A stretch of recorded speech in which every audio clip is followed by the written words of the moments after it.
oduu teenyaa jalqabaatiin hoogganaa olaanaan waldaa kaatoolikii addunyaa Poop Firaansis du'aan addunyaa tanarraa boqochuun himame. Waraana Itoophiyaatiin guddoo dhiphachuu deddeebiin kan ibsan Poop arra boqotanii jiru jedhame. Du'a isaanii hordofee ministeerri muummee Abiy Ahmad gadda guddaa keessa jiraachuu ibsaniiru.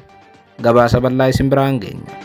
Oduu biraatiin Asladdiin Muhammad yookaan Asliin Oromoo Afrikaa irraa dargaggeessa Oromoo tamsaasa kallattii TikTokiin namoonni baay'een ilaaluun sadarkaa sadaffaa qabateedha jedhame. Kanaanis tiktaakeroota Naayijeeriyaa Peellarii fi Deevid itti aansee Asliin yeroo takkatti namoonni baay'een geemii isaarratti hirmaachuun rikardii haaroo qabateera. Geemii eda Asliin gurbaa warra Eertiraa waliin taphate irratti rikardii Asliin cabsee bal'inaan isin biraan geenya.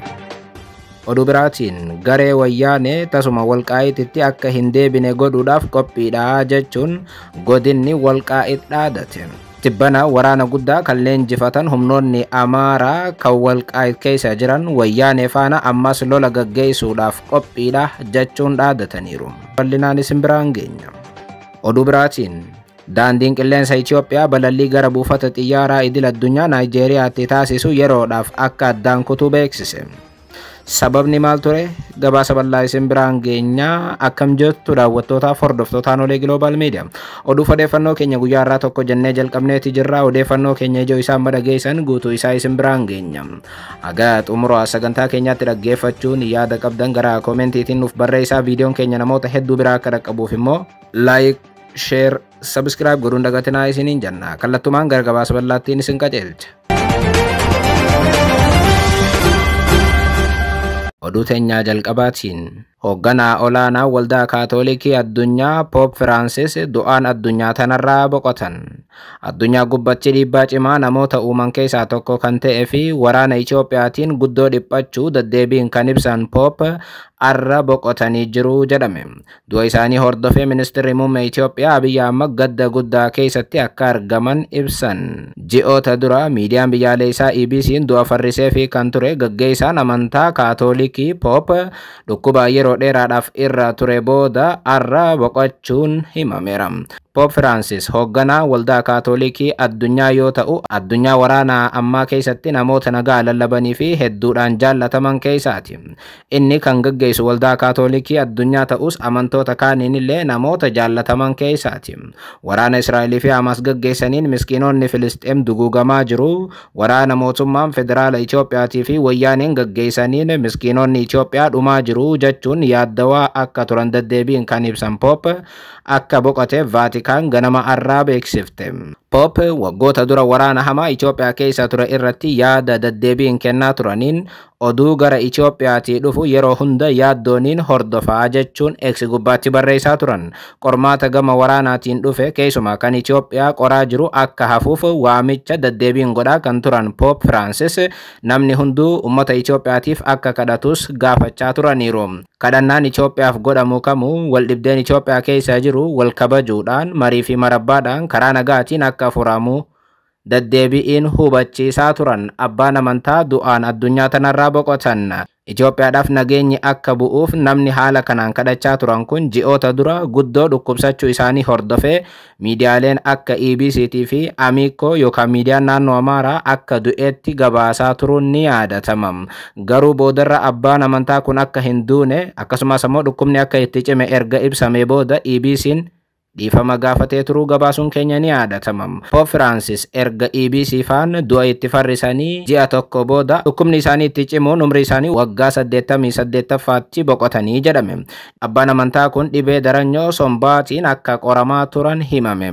Du'aan boqochuu abbaa amantaa Poop Firaansis kana hordofee ministeerri muummee Itoophiyaa Abiy Ahmad ergaa gama X isaaniitiin barreessaniin boqochuu abbaa amantaa kanaaf gadda itti dhagahame ibsatan.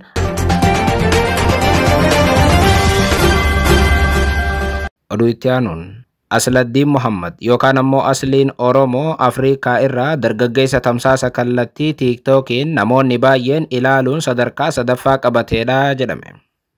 Kanaanis tiktaakeroota Naayijeeriyaa Peellarii fi Deevid itti aansee Asliin yeroo takkatti namoonni baay'een geemii isaa irratti hirmaachuun rikardii haaroo qabateera. Miidiyaa hawaasaa gubbaatti dhageettii olaanaa kan qabu Asliin geemii eda TikTok gubbaatti taphateen Peeller dargaggeessa Naayijeeriyaatti aansee hedduun namoota tamsaasa kallattiitiin nama hordofan keessaa ta'eera.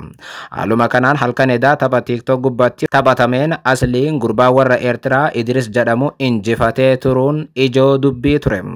Waggoota dhiyoo miidiyaa hawaasaa gubbaatti dabalamee fudhatamummaa guddaa kan argate dargaggeessi Oromoo TikTok gubbaatti hordoftoota miiliyoona 1 qabu kun arra riikardii haarawaa galmeessuu irratti argamam. Ejemmi tapha TikTok gubbaatti Aslii fi gurbaa warra Eertiraa gidduutti taphatame hordofee heddumina namoota Aslii yeroo takkatti daawwatanii erga ilaalee booda namoota Afrikaa keessaa yeroo takkatti geemiidhaan namni baay'een ilaalee qorateera. Tapha eda Aslii fi Idris gidduutti taphatameen Asliin Afrikaarraa nama sadaffaa hedduun namoota yeroo takkatti tapha isaa irratti hirmaatan keessaa ta'uu mirkaneeffanneerra. Geemii eda TikTok gubbaa ture sanaan kennaa yookaan giiftiin leenci meeqa akka ta'e Ejemme addatti ammaaf Aslii dubbisee mirkaneeffachuu baatus namoonni yeroo takkatti tapha sanarratti hirmaatan namoota 100,000 fi 14,000 akka ga'an ija keenya mirkaneessineerra. Egaa tapha sanaan yeroo takka qofatti namni 100,000 Afrikaa irratti yoo nama dhuunfaa tokkoof guuza ba'u kun kan sadaffaa ta'uu isaati. Afrikaa ba'aa keessatti immoo kun kan jalqabaati jedhame. Geemiin akkanaa amma dura dargaggoota Naayijeeriyaa feemasii ta'an jidduutti taphatame riikardiin caphee ture. Kanaanis dargaggoonni lama miidiyaa hawaasaa gubbatti guddoo beekaman Deevid jedhamanii fi Peeller jedhaman tapha amma dura taphataniin Peeller yeroo takkatti namoonni 270 ol geemii isaarratti hirmaachuun galmee Afrikaa of harkaa qaba. Dargaggoon Naayijeeriyaatti guddoo beekaman amma dura tapha taphateen yoo xiqqaate leencoota 395 ol akka argatee ture dhaabbanni TikTokii mirkaneessee ture. Namni lammaffaan achuma Naayijeriyaa irraa ta'es Deevidoo jedhama. Kunis ammoo namoota TikTok gubbatti geemii taphatanii fi hedduu namootaatiin daawwataman isa lammaffaa irratti argamu. Deevid akka odeeffannoon bahe agarsiisutti namoota 160 oltu yeroo takkatti geemii isaa irratti hirmaatee jedhama. Deevid garuu leencoota 377 akka argate himameera. Haala kanaan sadaffaa kan qabate Aslii ta'uu isaati. Ejem hagammaatti nama sadarkaa sadaffaa qabate kan biraa argachuu hin dandeenye.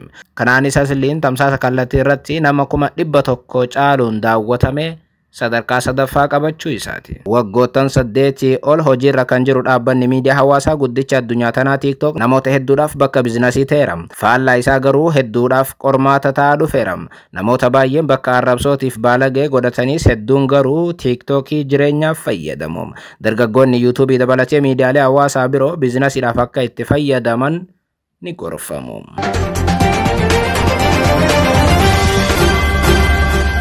Oduu biraatiin garee wayyaanee tasuma Walqaayixitti akka hin deebine godhuudhaaf qophiidha jechuun godinni Walqaayit dhaadate. Tibbana waraana guddaa kan leenjisan humnoonni Amaaraa kun wayyaanee faana ammas lola gaggeessuudhaaf dhaadataniiru.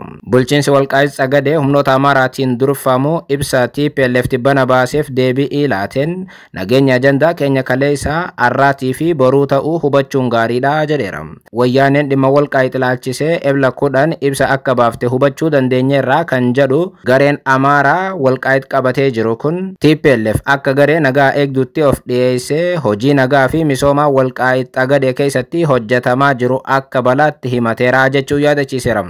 Ibsi fi qabiyyeen isaanii kan nama ajaa'ibu ta'uu baatus dhimma kanarratti deebii kennuun dirqama ta'uu amannee waan armaan gadii kana uummata hubachiisuu feenaa jedha. Bulchiinsi Walqaayit ibsa arra baaseen gareen Amaaraa Walqaayit bulchaa jiru ibsa baaseen ajandaan uummata Walqaayit Tsagadee saatitu mara kaleessa arraa fi borus nagaa qofa jedheera. Uummanni Walqaayit guutuun of gurmeessee nagaa keessootii fi naannoo isaa akkasumas ammoo humnoota akka wayyaaneetii fi baandaa irraa Walqaayit tiksaa tureera. Fuuldurattis ammoo Walqaayit tiksuudhaaf qophiidha jedha godinni Walqaayit. Himannaa TPLF waraana tibbana leenji'aa jiru irratti dhiyeesse hordofee deebii laateen bulchiinsi godina Walqaayit Takkazee Zeeb eegduu nagaa uummata Amaaraa humna uummanni godina Walqaayit nagaa godina isaa eeguudhaaf ijaarrateedha. Waraana ijaaruudhaaf fayyama eenyuutillee hin gaafannu kun eenyummaa keenya dabarsine akka hin laanne nu gargaara akkasumas ammoo diina uummata Amaaraa kan ittiin adabnuudha jechuun hubachiiseera. Kanaaf ammoo waraana ammatti haga feene yoo ijaarre abbaan tokko duubatti nun deebisuu jedha godinni Walqaayit. wayyaaniif deebii laateen. Wayyaaniin godina Walqaayit keessa akka baatu kan gaafate ummata godina kanaa ture kan jedhu bulchiinsi Walqaayit ibsa irra baaseen dhugaadha. Akkuma armaan olitti ibsame wayyaaniin kana dubbachuun isaa tasuma nun ajaa'ibuu jedheera.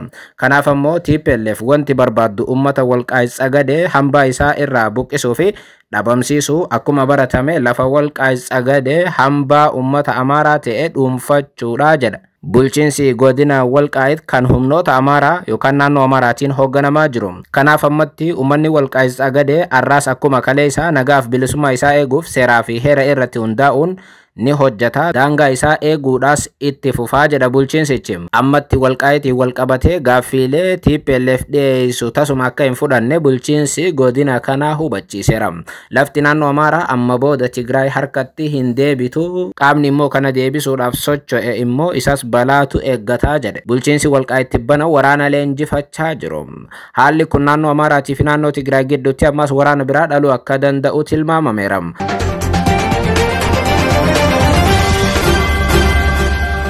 Oduu teenyaa xumuraatiin daandiin xiyyaara Itoophiyaa balallii gara buufata xiyyaaraa idil addunyaa Naayijeeriyaa Enuguutti taasisu yeroof addaan kutuu beeksise. Daandiin xiyyaarichaa balallii gara buufata xiyyaaraa idil addunyaa Naayijeeriyaa Enugu Aqaanuu Ibiyaamitti taasisu hanga ebla 28 bara 2017tti akka addaan citu himeera. Daandiin xiyyaarichaa hojiin suphaa buufata xiyyaaraa kanatti hojjetamaa jiru waan hin xumuramneef balallichi yeroodhaaf akka dhaabbatu ta'ee jedheera.